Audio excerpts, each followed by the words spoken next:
Hello बच्चों, कैसे हो आप लोग। आई होप आप लोग अच्छे होंगे और मन लगा के पढ़ाई कर रहे हैं। हम लोग क्लास 12 अकाउंट्स में change in profit sharing ratio पढ़ रहे थे और आज हम लोग change in profit sharing ratio में हम लोग सीखने वाले हैं कि जो प्रॉफिट और लॉस और जो रिजर्व हमारे पास अनडिस्ट्रीब्यूटेड होता है, जो अकुमुलेट करके हम प्रॉफिट लॉस और रिजर्व को रखे होते हैं, और जब हमारा प्रॉफिट शेयरिंग रेशियो में चेंजिंग आती है तो उसकी अकाउंटिंग कैसे की जाए। तो चलो, बहुत ही इंटरेस्टिंग टॉपिक है, हम लोग इसको समझते हैं। चलो बच्चों, तो हम लोग शुरू करते हैं accounting treatment of reserve and accumulated profit and loss. अब देखो, शुरू करने से पहले आप लोगों को मैं समझा देता हूं कि ये रिजर्व क्या होता है, ये अकुमुलेटेड प्रॉफिट एंड लॉस क्या होता है। अब देखो बच्चों, अकुमुलेटेड को बोलते हैं अनडिस्ट्रीब्यूटेड, यानी जिसको अभी तक बांटा नहीं गया है, यानी हमने तो प्रॉफिट कमा लिए हैं लेकिन उसे अभी पार्टनर्स के बीच में अभी तक बांटे नहीं है। यानी ये जो अकुमुलेटेड वर्ड है इसको हम क्या बोलते हैं सर, उसको बोलते हैं अनडिस्ट्रीब्यूटेड। अनडिस्ट्रीब्यूटेड मतलब जिसको अभी तक हमने बांटा नहीं है। ठीक है। प्रॉफिट एंड लॉस तो आप जानते ही हो, जो हम जो प्रॉफिट कमाते हैं या जो लॉस हो जाता है हमारे बिजनेस में, यानी net of income and expenses जो होता है वो हमारा प्रॉफिट होता है। इनकम ज्यादा होता है तो प्रॉफिट होता है, एक्सपेंसेस ज्यादा हो जाता है तो लॉस हो जाता है। ये तो हम लोग जानते हैं। अब रिजर्व क्या होता है, देखो ये जो अनडिस्ट्रीब्यूटेड प्रॉफिट एंड लॉस है इसको हम लोग किस अकाउंट में रखते हैं, किस अकाउंट से जानते हैं सर, पीएल अकाउंट के नाम से जानते हैं। पीएल अकाउंट के नाम से जानते हैं। अगर क्रेडिट होता है इसका मतलब, पीएल अकाउंट क्रेडिट अगर आता है तो इसका मतलब क्या हुआ सर, प्रॉफिट हो गया। और अगर डेबिट हो जाता है तो सर इसको हम लॉस मानते हैं। ये तो हमको पता है सर कि प्रॉफिट एंड लॉस अकाउंट का जो क्रेडिट बैलेंस होता है वो प्रॉफिट होता है और डेबिट बैलेंस होता है वो लॉस होता है। पर जब इस पीएल अकाउंट को हम अलग से किसी फंड में रख देते हैं, यानी फ्यूचर में कोई कंटिजेंसी हो या फ्यूचर में होने वाले कोई भी ऐसा जहां पे हमें फंड की जरूरत होता है, उसके लिए हम अलग से फंड क्रिएट करते हैं। ठीक है, किसी फंड में ट्रांसफर कर देते हैं तो वही बन जाता है रिजर्व सर। यानी आप बोल सकते हो कि ये रिजर्व जो है कहीं ना कहीं प्रॉफिट का ही हिस्सा होता है। लॉस से कभी ध्यान रखना, लॉस से कभी रिजर्व क्रिएट नहीं होगा, तो रिजर्व जो होता है हमेशा प्रॉफिट का हिस्सा होगा, यानी रिजर्व हमेशा क्रेडिट बैलेंस में होगा।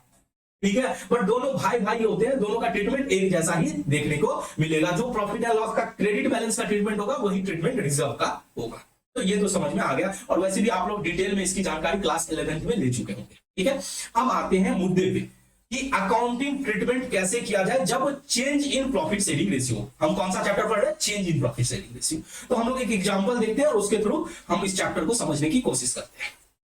ए बी सी तीन पार्टनर हैं जो अपने प्रॉफिट एंड लॉस को किस रेशियो में बांटते हैं, 1:1:1। ठीक है, अब क्या हो रहा है कि ये तो उनका बांटने का, प्रॉफिट लॉस को बांटने का रेशियो था 1:1:1। अब किसी कारणवश क्या हो रहा है कि वो लोग अपने प्रॉफिट शेयरिंग रेशियो को चेंज करना चाहते हैं, यानी ये न्यू प्रॉफिट शेयरिंग रेशियो लाना चाहते हैं। क्या लाना चाहते हैं, न्यू प्रॉफिट शेयरिंग रेशियो। पुराना तो 1:1 था, अब नया जो प्रॉफिट शेयरिंग रेशियो लाना चाह रहे हैं वो लाना चाह रहे हैं 3:2:1। अब जो भी प्रॉफिट होगा उसको वो 3:1 के रेशियो में बांटेंगे।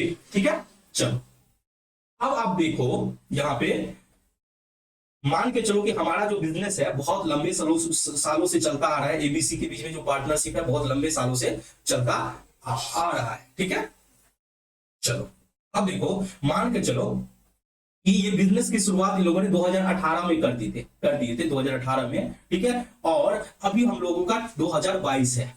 अब यहां पे ये लोग प्रॉफिट शेयरिंग रेशियो चेंज किए हैं, यहां पे वो लोग नया प्रॉफिट शेयरिंग रेशियो लेके आ रहे हैं जो कि कितना है 3:2:1।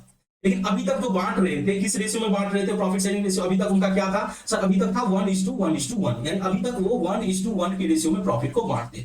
ठीक है, अब देखो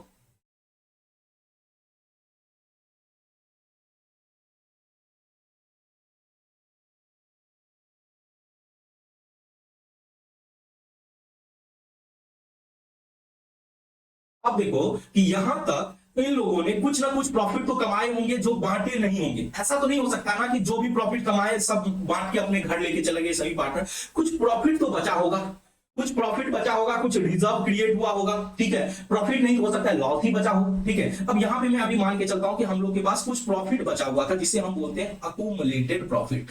क्या बोलते हैं, अकुमुलेटेड को ही अनडिस्ट्रीब्यूटेड प्रॉफिट बोलते हैं। यानी ये 2022 के शुरू में बचा हुआ था, जो प्रॉफिट था हमारा वो था 3 लाख रुपया। कितने था, 3 लाख रुपया। और कुछ रिजर्व जो प्रॉफिट में से बचा के हमने रिजर्व बना लिए थे वो थे 1,20,000। यानी कुल मिला के हमारे पास 4,20,000 का क्या था, नेट प्रॉफिट था। हम नेट प्रॉफिट इसलिए बोल रहे हैं क्योंकि रिजर्व भी प्रॉफिट का ही हिस्सा होता है, तो यानी नेट जो है वो प्रॉफिट ही था हमारा 4,20,000। ठीक है, अब यहां थोड़ा ध्यान से सतर्क होकर सुनना कि देखो अगर हम इस प्रॉफिट क्या कुछ नहीं करते हैं तो क्या होगा, आगे जो भी प्रॉफिट बांटा जाएगा वो किस रेशियो में बांटा जाएगा, आगे 2022 के बाद जो भी बांटा जाएगा वो सर 3:2:1 के रेशियो में बांटा जाएगा। यानी पहले जो बांटते थे वो 1:1:1 के रेशियो में बांटते थे, अब हम लोग बांट रहे हैं 3:1 के रेशियो। जरा सोचो इस प्रॉफिट को अगर 3:1 के रेशियो में फ्यूचर में बांटते, अभी हम कुछ नहीं करते, इसका छोड़ देते हैं, और फ्यूचर में जब इस प्रॉफिट को कभी आज नहीं तो कल कभी ना कभी इस प्रॉफिट को डिस्ट्रीब्यूट किया जाएगा पार्टनर्स के बीच में, तो वो किस रेशियो में होगा, obviously sir new profit sharing ratio, क्योंकि पुराना रेशियो तो खत्म हो चुका है। इससे क्या होगा सर, ऐसा लगता है कि अगर हम न्यू प्रॉफिट शेयरिंग रेशियो में बांट देंगे प्रॉफिट को और रिजर्व को, तो क्या होगा कि जो पार्टनर सेक्रीफाइस किया है, यानी जब रेशियो में परिवर्तन होता है तो आपने देखा कि किसी को ज्यादा प्रॉफिट में हिस्सा मिलता है, किसी को कम प्रॉफिट में हिस्सा मिलता है, जिसको कम मिलता है उसी को हम सेक्रीफाइसिंग पार्टनर बोलते हैं, और जिसको ज्यादा प्रॉफिट में हिस्सा मिलता है उसको गेनिंग पार्टनर। तो अगर sir new profit sharing ratio में इस प्रॉफिट को बांटा जाए तो क्या होगा कि जो सेक्रीफाइस किया है उसको नुकसान हो जाएगा सर। तो ऐसा करना उचित नहीं होगा, बिल्कुल गलत हो जाएगा, क्योंकि ये जो मेरा प्रॉफिट है वो पास्ट के एफर्ट की वजह से अराइज हुआ है, ना कि फ्यूचर की वजह से। तो पास्ट में तो हम लोगों ने डिसाइड किया था 1:1:1 में बांटेंगे, ठीक है, इसको हम कैसे न्यू प्रॉफिट शेयरिंग रेशियो में बांट सकते हैं, तो ये हमारा प्रॉब्लम है। अब इसका सॉल्यूशन क्या होना चाहिए, जरा आप लोग फटाफट दिमाग लगा के बताओ कि इसका क्या सॉल्यूशन होगा। तो सर इसका एक सॉल्यूशन तो ये है कि ये 4,20,000 आप बोल रहे हो कि पुराना एफर्ट की वजह से हो रहा है, तो पुराने पार्टनर्स के बीच में ओल्ड प्रॉफिट शेयरिंग रेशियो में बांट दो, यानी इसको डिस्ट्रीब्यूट कर दो। इसको क्या कर दो, डिस्ट्रीब्यूट कर दो। और डिस्ट्रीब्यूट करने से क्या होगा सर, आपका जो पीएल अकाउंट है, यानी ये जो अकोमुलेटेड प्रॉफिट है, ये जो रिजर्व है, ये क्या हो जाएगा, खत्म हो जाएगा। इसको बांट देंगे पार्टनर के बीच में, तो ये जो पीएल और रिजर्व क्या हो जाएगा, क्लोज हो जाएगा। क्या हो जाएगा, क्लोज हो जाएगा। अब थोड़ा सा ध्यान से हम सुनना, इसको मैं जूम आउट करता हूं, ठीक है, देखो आपको दिख रहा होगा, ठीक है। चलो अब क्या हो रहा है कि सर आपका पीएल और रिजर्व क्या हो रहा है, क्लोज हो जा रहा है, और हम क्या कर रहे हैं, इस प्रॉफिट को बांट देंगे तीनों पार्टनर के बीच में, किस रेशियो में, डिस्ट्रीब्यूट कर देंगे हम लोग सर इसे ओल्ड प्रॉफिट शेयरिंग रेशियो में, ओल्ड प्रॉफिट शेयरिंग रेशियो में बांट देंगे, यानी पार्टनर्स कैपिटल में क्रेडिट कर देंगे, और हम अपना पीएल अकाउंट और रिजर्व अकाउंट को खत्म कर देंगे। एक ऑप्शन तो ये है सर, ठीक है। और लेकिन इसमें सर एक प्रॉब्लम है।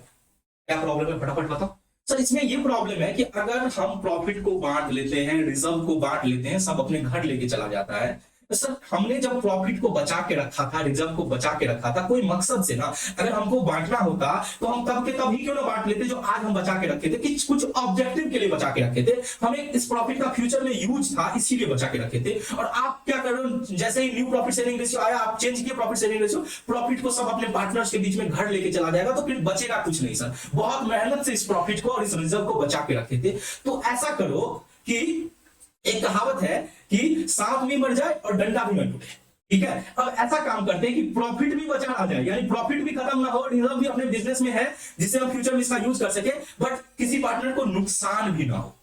मेनली क्यों बांट रहे हो, क्योंकि सेक्रीफाइसिंग पार्टनर को नुकसान हो रहा था, इसीलिए आप प्रॉफिट और रिजर्व को बांट रहे थे। तो ऐसा काम करो कि नुकसान की भरपाई भी हो जाए और हमारा प्रॉफिट और रिजर्व एज इट इज बचा रह जाए। तो इसके लिए हम लोग क्या करेंगे, तो एक ऑप्शन तो डिस्ट्रीब्यूट करने का था, दूसरा ऑप्शन में हम डिस्ट्रीब्यूट नहीं करेंगे। क्या करेंगे, डिस्ट्रीब्यूट नहीं करके हम क्या करेंगे, जो पार्टनर सेक्रीफाइस किया है, नुकसान तो उसको हो रहा है, तो उसको जितना से नुकसान हो रहा है उसकी भरपाई क्या कर देगा, गेनिंग पार्टनर, जिसको फायदा हो रहा है नया प्रॉफिट शेयरिंग रेशियो की वजह से, तो वो क्या करेगा, भरपाई कर देगा। तो उसके लिए हम लोग क्या करेंगे, एडजस्टमेंट एंट्री पास कर देंगे। क्या करेंगे, एक एडजस्टमेंट कर देंगे, एडजस्टमेंट एंट्री पास कर देंगे, और उस एडजस्टमेंट एंट्री के थ्रू क्या करेंगे, जो नुकसान हुआ है उसको गेनिंग पार्टनर भरपाई कर देगा, यानी गेनिंग पार्टनर्स कैपिटल को डेबिट कर देंगे और सेक्रीफाइसिंग पार्टनर्स कैपिटल को क्या करेंगे, क्रेडिट करेंगे। तो इस तरह से हम एक एडजस्टमेंट एंट्री पास कर देंगे, ठीक है। तो यहां पे क्या हो रहा है, एडजस्टमेंट एंट्री जब पास करेंगे तो यहां पे पीएल अकाउंट और जो हमारा रिजर्व अकाउंट है वो क्लोज नहीं हो रहा है, वो एज इट इज है। यहां पे नॉट क्लोज, यहां पे क्लोज नहीं हो रहा है, क्लियर है कि यहां पे पीएल और रिजर्व जो है वो क्लोज नहीं हो रहा है, वहां पे एज है। बस हम क्या करेंगे, एक एडजस्टमेंट, पहले तो हम सेक्रीफाइसिंग रेशियो और गेनिंग रेशियो निकाल लेंगे, उसके हिसाब से देखेंगे पार्टनर को कितना नुकसान हुआ है, जो नुकसान हुआ है वो गेनिंग पार्टनर अपना भरपाई कर देगा। जो भी भरपाई होता है, जो कुछ भी बांटा जाता है या कुछ होता है, तो वो तो सर कैपिटल अकाउंट के थ्रू होता है, तो capital account gaining partners capital को डेबिट कर देंगे और सेक्रीफाइसिंग पार्टनर्स कैपिटल को क्रेडिट करेंगे। तो आई होप ये पॉइंट आपको समझ में आ गया कि हमारे पास दो ऑप्शन है, हमारे पास दो ऑप्शन है रिजर्व और अक्यूमुलेटेड प्रॉफिट एंड लॉस की अकाउंटिंग करने के लिए, ठीक है। अब इसको मैं जूम इन करता हूं तो आप लोगों को अच्छे से दिख जाएगा यहाँ पे। मेरे को लगता है कि कोई इशू नहीं है, आप लोग देख सकते हैं। ठीक है, चलो तो ये हो गया। अब हम इसी एग्जांपल को आप लोग को दोनों ऑप्शन से करके दिखाते हैं तो आपको क्लैरिटी हो जाएगा। ठीक है, दोनों ऑप्शन से आप देखो। एक ऑप्शन हमने क्या बोला, ऑप्शन वन क्या है कि हमें प्रॉफिट को बांटना है। ऑप्शन वन क्या है कि अक्यूमुलेटेड प्रॉफिट को बांटना है। When accumulated profit and loss, जो भी हो, accumulated profit and loss and reserve को क्या करना है, डिस्ट्रीब्यूट करना है। when accumulated profit and loss and reserve को डिस्ट्रीब्यूट करना है, यानी इस अकाउंट को बंद करना है। when accumulated profit and loss and reserve account to be closed, इसका खाता बंद करना है, क्लोज करना है, to be close। यानी आप इसे बोल सकते हो कि हम बांट रहे हैं, प्रॉफिट्स एंड लॉस और रिजर्व को बांट रहे हैं। तो उसके लिए हम क्या एंट्री करते हैं सर, उसके लिए एंट्री करते हैं कि हमारे पास प्रॉफिट था 3 लाख और रिजर्व था 1,20,000। तो हम क्या करते हैं, पीएल अकाउंट को डेबिट करते हैं, पीएल अकाउंट को क्या करते हैं, डेबिट करते हैं, और रिजर्व को भी डेबिट करते हैं, क्योंकि हमें बंद करना है, क्लोज करना है। इनका क्रेडिट बैलेंस था तो हमने क्या किया, ये माइनस करना है, यानी इसको खत्म करना है, तो हमने डेबिट कर दिया, रिजर्व को भी क्या कर दिया, डेबिट कर दिया। और तीनों पार्टनर यानी ए बी सी के बीच में हम बांट देंगे, एबीसी के बीच में बांट देंगे, खाता क्लोज कर देंगे। प्रॉफिट था 3 लाख और रिजर्व था 1,20,000, तो हम बांटेंगे, यानी 4,20,000 हुआ, 4,20,000 को 1/3 कर देंगे तो कितना हो जाएगा सर, ए को मिलेगा 1,40,000, बी को भी मिलेगा 1,40,000 और सी को मिलेगा 1,40,000। हम प्रॉफिट एंड रिजर्व को बांट देंगे। ठीक है, अब देखो यहाँ पे एक ऑप्शन ये भी हो सकता है कि सर ये प्रॉफिट जो है 3 लाख के बदले में लॉस हो जाता 3 लाख, तो क्या होता, अगर लॉस हो जाता तो ये एबीसी जो क्रेडिट हुआ है उसको हम क्या कर देते हैं, डेबिट कर देते हैं, क्योंकि पार्टनर्स कैपिटल को कुछ देना है तो क्रेडिट करते हैं, और उसको कम करना है तो हम डेबिट कर देते। तो अगर लॉस हो जाता तो हम एबीसी को क्या करते थे, डेबिट कर देते, टू पीएल अकाउंट करते हैं। ठीक है, चल तो ये ऑप्शन तो ऑप्शन 1 था। अब बात करते हैं ऑप्शन 2 की। ऑप्शन 2 क्या है, यहां पे accumulated profit and reserve account close नहीं करना है। when the accumulated profit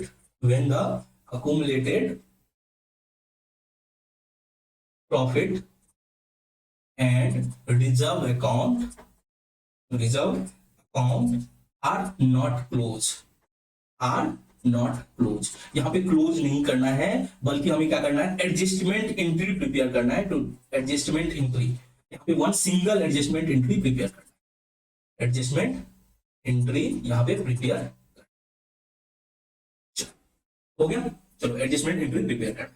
तो इसके लिए क्या करेंगे सर, इसके लिए हमारे पास स्टेप वाइज करेंगे। सबसे पहला स्टेप क्या होगा, सबसे पहला स्टेप होगा कि हमको ये देखना है कि नेट इफेक्ट कितना है, यानी हमें नेट में प्रॉफिट हो रहा है या लॉस हो रहा है। तो हमारा नेट इफेक्ट देखना है, नेट इफेक्ट। ठीक है, net effect of profit and loss and reserve, इसका नेट इफेक्ट देखना है कि हमें पॉजिटिव में आ रहा है या निगेटिव में आ रहा है। तो सर पीएल अकाउंट आपने बोला क्रेडिट बैलेंस है, यानी 3 लाख, ये क्रेडिट है, प्रॉफिट है, और दूसरा रिजर्व है। रिजर्व कितने का है सर, 1,20,000, तो कितना हो गया सर, 4,20,000, ये नेट इफेक्ट हो गया। दूसरा स्टेप है कि आप सैक्रिफाइसिंग और गेनिंग रेशियो निकालो। स्टेप 2 क्या हो जाएगा, calculation of sacrificing ratio and gaining ratio, sacrificing ratio and gaining ratio, sacrificing ratio and gaining ratio. तो सर सैक्रिफाइसिंग रेशियो का फॉर्मूला होता है कि ओल्ड शेयर यानी old ratio minus new ratio. ठीक है, तो इस तरह से हम लोग sacrificing ratio and gaining ratio निकाल लेंगे। चलो निकालते हैं हम लोग ए बी और सी का sacrificing ratio and gaining ratio. तो सर ए का शेयर था 1/3, क्योंकि हम लोग बांट रहे थे 1:1, तो बी का भी 1/3, सी का भी 1/3, ये हो गया। माइनस न्यू रेशियो, तो न्यू रेशियो क्या था सर, 3:1 था, तो 3/6 हो जाएगा, माइनस 2/6 हो जाएगा, माइनस 1/6 हो जाएगा। अब फटाफट देखो, एलसीएम हो गया 6, यानी 2 - 3, यानी माइनस में निकला है 1/6। इसका मतलब क्या हुआ सर, इसने गेन किया, ए ने क्या किया है, गेन किया है। अब बात कर लेते हैं इसका 6, यानी 2 - 2, यानी इसको तो कुछ भी नहीं हुआ, ना गेन किया है ना सेक्रीफाइस किया है। अब बात करते हैं सी की, तो सर सी का 6 यानी 2 - 1, 1/6, यानी सी ने क्या किया, सेक्रीफाइस किया है। इसका मतलब क्या हुआ कि change in profit sharing ratio की वजह से सी को तो नुकसान हुआ है, बट ए को फायदा होगा। यानी इसमें क्या करेगा, ए सी को कंपनसेट करेगा, ए सी को क्या करेगा, कंपनसेट करेगा। तो हम क्या करेंगे, अब निकाल लेंगे शेयर कि कितना कंपनसेट करना है। तो स्टेप 3 क्या करेंगे हम लोग, अब बात करेंगे स्टेप 3 की। स्टेप 3 क्या स्टेप 3 में होगा? कैलकुलेशन होगा कि कितना शेयर मिलना चाहिए। कैलकुलेशन ऑफ सेक्रीफाइसिंग पार्टनर का शेयर कितना होगा, सेक्रीफाइसिंग पार्टनर्स शेयर, यानी कितना से उसको नुकसान होने वाला था। तो सर टोटल जो है हमारा 4,20,000 था और उसको नुकसान हुआ है 1/6, तो इसको 4,20,000 इंटू 1/6 कर दो तो कितना हो जाएगा सर? 1/6 करोगे तो हो जाएगा 70,000, 70,000 हो जाएगा। 6 को डिवाइड करोगे, 4,20,000 को 6 से डिवाइड करोगे तो 70,000 आएगा। तो हमें 70,000 निकल गया। अब हम लोग सर क्या करेंगे? अब हम लोग एक एडजस्टमेंट जर्नल एंट्री पास करेंगे स्टेप 4 में। स्टेप 4 में क्या पास करने वाले हैं? Adjustment journal entry. तो एडजस्टमेंट जर्नल एंट्री क्या होगा, फटाफट मुझे बताओ। एडजस्टमेंट जर्नल एंट्री सर होगा जो हमारा गेनिंग पार्टनर है, यानी ए को हम डेबिट करने वाले हैं और सी को हम क्रेडिट करने वाले हैं। एडजस्टमेंट जर्नल एंट्री क्या एंट्री हो जाएगा सर? ए को हम डेबिट करेंगे,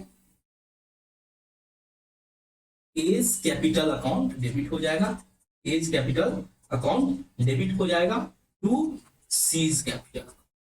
तो कितना से सर? 70,000 से। हमने ए को क्यों डेबिट किए हैं? क्योंकि सर ए जो है वो गेन कर रहा था, ए को फायदा मिल रहा था, तो इसीलिए हमने उसको उससे पैसा लेके सी को दे दिया, क्योंकि सी जो था वो सेक्रीफाइस कर रहा था। वो क्या कर रहा था? सेक्रीफाइस कर रहा था।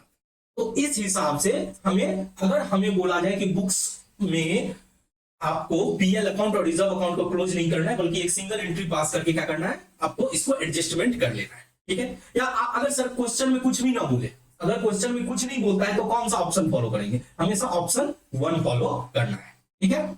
तो अभी तक हमने आपको क्या बताया? अभी तक बताया कि इसको बांटने का 2 तरीका होता है। अब ये स्पेलिंग गलत है, इसको ठीक कर लो। एक्यूमुलेटेड का ACCUMALATED होता है, ठीक है? चलो, तो इसका 2 ऑप्शन होता है, एक तो हम डिस्ट्रीब्यूट कर देंगे डायरेक्ट और दूसरा एडजस्टमेंट एंट्री पास कर देंगे। इसको हम लोग फटाफट नोट कर लेते हैं इसको डिटेल में, जिससे कि हम लोग के पास एक एग्जांपल से हम लोग क्लैरिटी भी मिल गया, और इसको नोट कर लेते हैं कि हमको कैसे इसको प्रोसीड करना है, ठीक है? चलो बच्चों, अब आप लोग फटाफट अपने रजिस्टर में इस कॉन्सेप्ट को नोट कर लो। हमने एग्जांपल के थ्रू इसको समझ लिया। अब हम लोग फटाफट इसको नोट करते हैं। तो इसके हमने कितने ऑप्शन देखे सर? हमने 2 ऑप्शन देखे। एक ऑप्शन में क्या बोला जाता है कि चलो प्रॉफिट को बांट दो, प्रॉफिट को क्या करो? बांट दो। और दूसरा में बोलते हैं प्रॉफिट को हम बांटते नहीं है, हम लोग क्या करते हैं, जो सेक्रीफाइसिंग पार्टनर है उसको जो नुकसान हुआ है उसको गेनिंग पार्टनर भरपाई कर देगा एडजस्टमेंट एंट्री के थ्रू। तो ऑप्शन 1 सबसे पहले आप नोट करोगे, ऑप्शन 1। ऑप्शन 1 में हमने क्या देखा कि सर ऑप्शन 1 में क्या हो रहा है कि अकाउंट्स को क्लोज करना है। कौन कौन सा अकाउंट्स? पीएल अकाउंट होगा या फिर रिजर्व अकाउंट होगा, जो भी अकाउंट्स है इनको क्लोज करना है। Reserve accounts to be close, to be close, ठीक है? यहां पे हम क्या कर रहे हैं? डिस्ट्रीब्यूट कर रहे हैं। यहां पे क्या कर रहे हैं? डिस्ट्रीब्यूट कर रहे हैं प्रॉफिट एंड लॉस को, डिस्ट्रीब्यूट कर रहे हैं प्रॉफिट लॉस एंड रिजर्व को, ठीक है? दूसरा ऑप्शन हमने क्या देखा कि सर दूसरा ऑप्शन में हम क्या करते हैं? प्रॉफिट लॉस को बांटते नहीं है, बल्कि एक एडजस्टमेंट एंट्री करते हैं, ठीक है? यानी यहां पे जो पीएल अकाउंट और रिजर्व अकाउंट है वो क्लोज नहीं होता।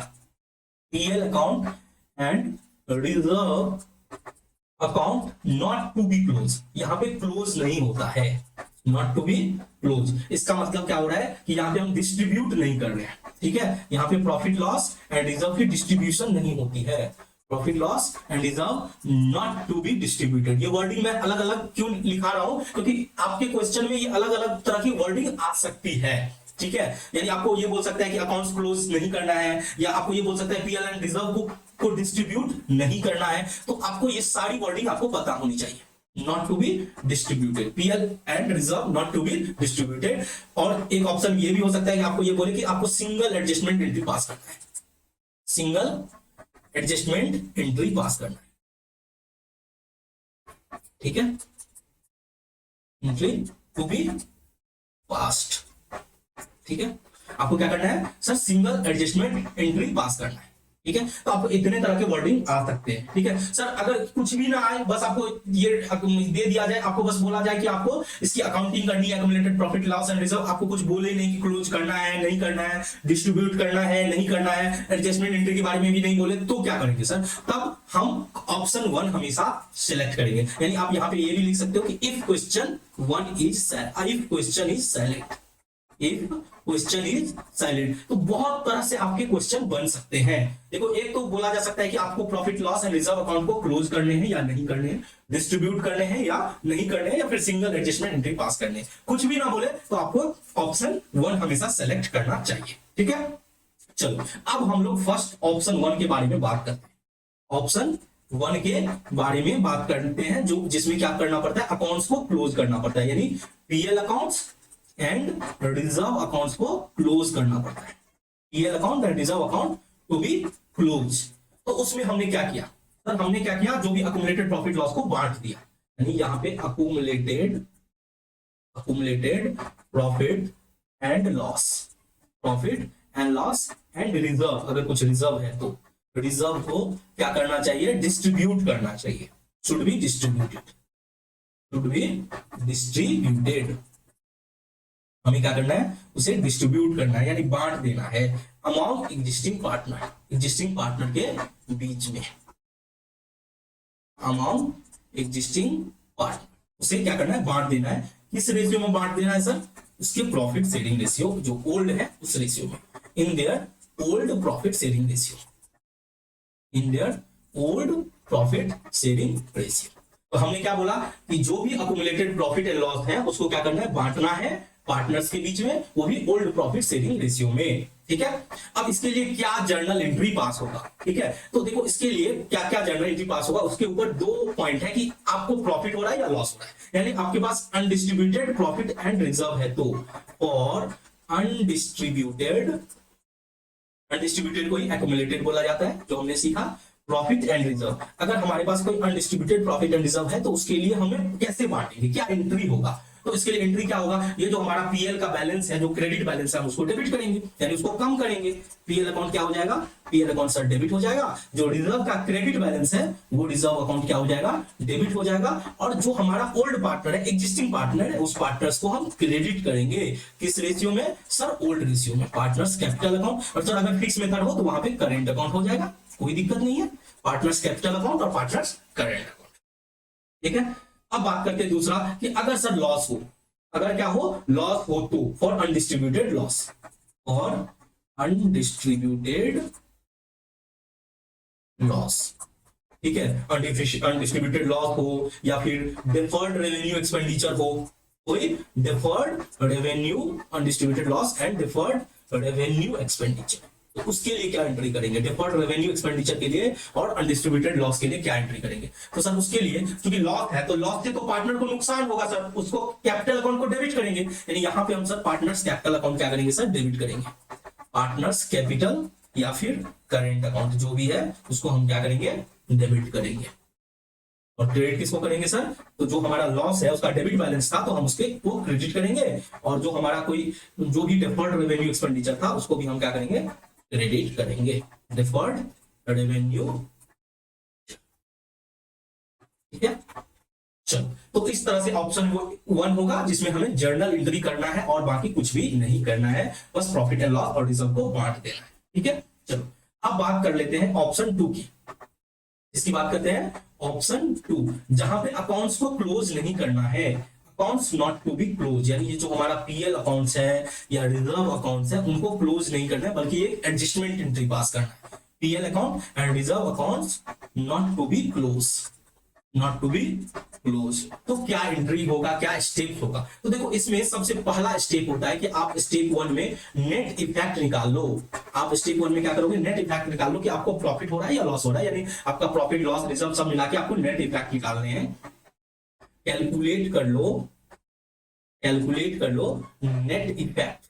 Net effect of profit reserve and losses. Profit reserve और लॉसेस का जो नेट इफेक्ट है उसको आप फटाफट कैलकुलेट कर लो। ठीक है, सर दूसरा स्टेप है कि आपको गेनिंग और सेक्रीफाइसिंग रेशियो निकालना होगा। कैलकुलेट कर लो gaining and sacrificing ratio, calculate gaining and sacrificing ratio. ठीक है, चलो स्टेप 3 में क्या करेंगे सर, हमने गेनिंग और सेक्रीफाइसिंग रेशियो निकाल लिया, उसके बाद हम देखेंगे कि जो सेक्रीफाइस किया पार्टनर उसका कितना शेयर होगा। कैलकुलेट कर लो gaining and sacrificing partner share, calculate कर लो gaining and sacrificing partner share, and sacrificing partner share, gaining और सेक्रीफाइसिंग पार्टनर शेयर हम लोग क्या करेंगे, कैलकुलेट कर लेंगे। ठीक है, अब हमने गेनिंग और सेक्रीफाइसिंग पार्टनर शेयर भी निकाल लिया, उसके बाद हमें क्या करना है, एडजस्टमेंट एंट्री पास करना है। स्टेप 4 में क्या करना है, पास करना है एडजस्टमेंट जर्नल एंट्री, पास करना है एडजस्टमेंट जर्नल एंट्री। अब जब हम एडजस्टमेंट जर्नल एंट्री पास करेंगे तो उसमें भी हमको देखना पड़ेगा कि हमारा पॉजिटिव इफेक्ट आ रहा है या फिर निगेटिव इफेक्ट आ रहा है। ऐसा तो नहीं कि हमारा प्रॉफिट लॉस और रिजर्व में लॉस ज्यादा हो गया तो पॉजिटिव और या पॉजिटिव हो गया, तो अगर हमारा प्रॉफिट आ रहा है, पॉजिटिव इफेक्ट है यानी नेट में हमारा क्या हो रहा है, इफेक्ट में अगर हमारा नेट इफेक्ट प्रॉफिट आ रहा है, पॉजिटिव इफेक्ट में प्रॉफिट आ रहा है, तो हम क्या एंट्री करेंगे, सर हम गेनिंग पार्टनर को डेबिट करेंगे, सेक्रीफाइसिंग को क्रेडिट करेंगे, क्योंकि सेक्रीफाइसिंग को पार्टनर को मिलना चाहिए।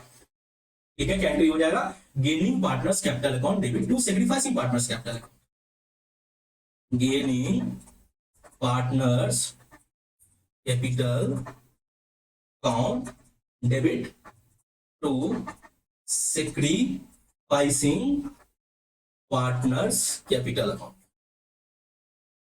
ठीक है, हमने क्या किया, गेनिंग पार्टनर कैपिटल अकाउंट को डेबिट किया और सेक्रीफाइसिंग पार्टनर्स कैपिटल अकाउंट को क्या किया, क्रेडिट कर दिया। ठीक है, अगर हमारा नेट इफेक्ट यानी नेट इफेक्ट हमारा निगेटिव हो, तो अगर हमारा नेट इफेक्ट क्या हो, निगेटिव हो, बी में हमारा निगेटिव इफेक्ट हो, दूसरा ऑप्शन क्या हो सकता है, निगेटिव इफेक्ट हो तो यानी लॉस में अगर हो जाए, नेट लॉस, तो हम क्या करेंगे, तो सर उसके लिए एंट्री उल्टा हो जाएगा, सेक्रीफाइसिंग पार्टनर्स कैपिटल अकाउंट क्या हो जाएगा, डेबिट हो जाएगा और gaining partners capital account credit हो जाएगा। यहां पे क्या करेंगे सर, सेक्रीफाइसिंग पार्टनर्स कैपिटल को डेबिट कर देंगे, sacrificing partners capital account debit कर देंगे टू गेनिंग पार्टनर्स।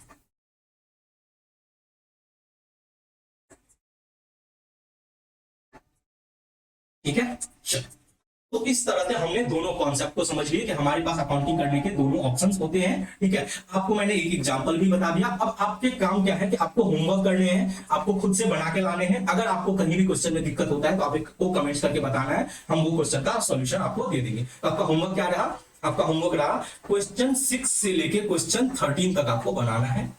ये आपके प्रैक्टिकल प्रॉब्लम्स के बुक में, डॉक्टर एस के सिंह के बुक में मिल जाएगा। और दूसरा जो एग्जाम्पल्स हैं वो बनाने हैं आपको क्वेश्चन नंबर 9 से, एग्जाम्पल नंबर 9 से लेके 13 तक आपको बनाने हैं। तो ये आप जरूर करके लाइएगा, तो इससे आपका ये कॉन्सेप्ट सारा क्लियर हो जाएगा। ठीक है, चलो फिर मिलते हैं नेक्स्ट वीडियो में, तब तक के लिए जय हिंद।